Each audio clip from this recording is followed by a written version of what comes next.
Hello everyone, welcome to Learn with Sabha YouTube channel. If you are new here, do not forget to subscribe, like and share. आज हम बात करेंगे उन common mistakes के बारे में जो यूथ अपने रिज्यूमे में कर बैठते हैं और फिर वेट करते हैं अपने एम्प्लॉयर्स की कॉल्स का। तो चलिए इन्हीं 5 बड़ी मिस्टेक्स को डिस्कस करते हैं। सबसे पहला पॉइंट है हमारा typos and grammatical errors. Having spelling mistakes in resume is very common mistake, लेकिन इसका इम्पैक्ट काफ़ी रॉन्ग पड़ता है। तो ध्यान रखें, जब भी आप एक रिज्यूमे बना रहे हैं तो उस पर कोई भी स्पेलिंग या ग्रामेटिकल एरर नहीं होना चाहिए। इसके लिए आप उसका प्रिंट आउट निकाल सकते हैं, उसकी प्रूफ रीडिंग कर सकते हैं, उसके बाद ही आप अपना रिज्यूमे कहीं सेंड करें। नंबर 2 पॉइंट है पुअर फॉर्मेटिंग। पुअर फॉर्मेटिंग भी एक काफ़ी नेगेटिव इम्पैक्ट डालता है एम्प्लॉयर्स पर। मीन्स अगर आपने अपने रिज्यूमे का फॉन्ट साइज़ या तो बहुत ज़्यादा किया हुआ है या बहुत कम किया हुआ है, या कॉलम्स के बीच की डिस्टेंस सही नहीं है, लाइन स्पेसिंग ज़्यादा है, पुअर फॉर्मेटिंग सबसे पहली चीज़ है जिसको एम्प्लॉयर्स नोट करते हैं आपके सीवी में। तो मेक श्योर कि आपके रिज्यूमे में आपका लेआउट आपने सही सेलेक्ट किया हुआ है, उसके अंदर फॉन्ट साइज़ आपने ज़्यादा बड़ा नहीं रखा हुआ है या ज़्यादा छोटा नहीं है, कॉलम के बीच की डिस्टेंस आपने सही रखी हुई है, लाइन गैपिंग, जहां आपको बोल्ड करना है, जहां इटैलिक करना है, जहां इन्फॉर्मेशन को अंडरलाइन करना है, इन सब बातों का ध्यान रखकर एक वेल फॉर्मेटेड रिज्यूमे ही सेंड करें। नंबर 3 पॉइंट है आपका making your resume too long और टू शॉर्ट। बहुत सारे यूथ इस गलत फहमी में होते हैं कि अगर हम अपने रिज्यूमे में ज़्यादा से ज़्यादा लिखें तो वो हमारा रिज्यूमे एक अच्छा रिज्यूमे कंसिडर किया जाएगा।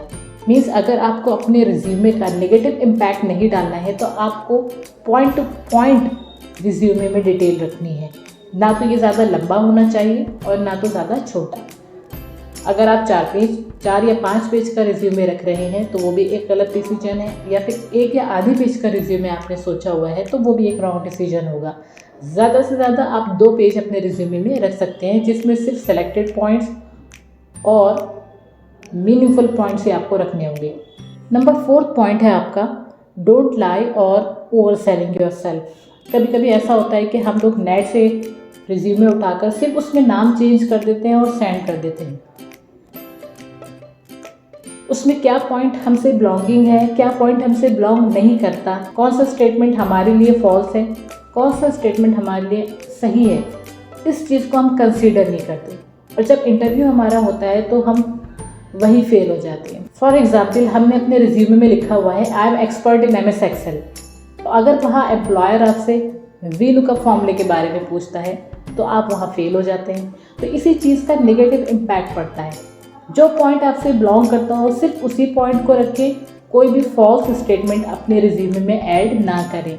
5th पॉइंट है हमारा रॉन्ग कॉन्टैक्ट इन्फॉर्मेशन।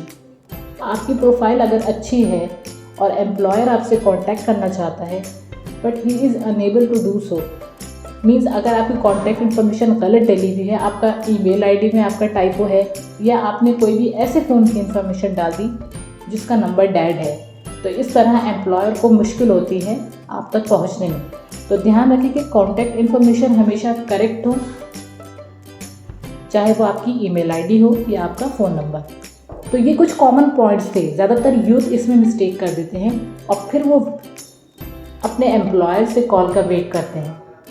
तो आई होप ये सारे पॉइंट्स, ये सारी मिस्टेक्स को आप अवॉइड करेंगे और एक इम्पैक्टफुल रिज्यूमे बनाएंगे। आई होप ये वाली वीडियो आपको पसंद आई हो। Do not forget to like, share and comment. Thank you very much.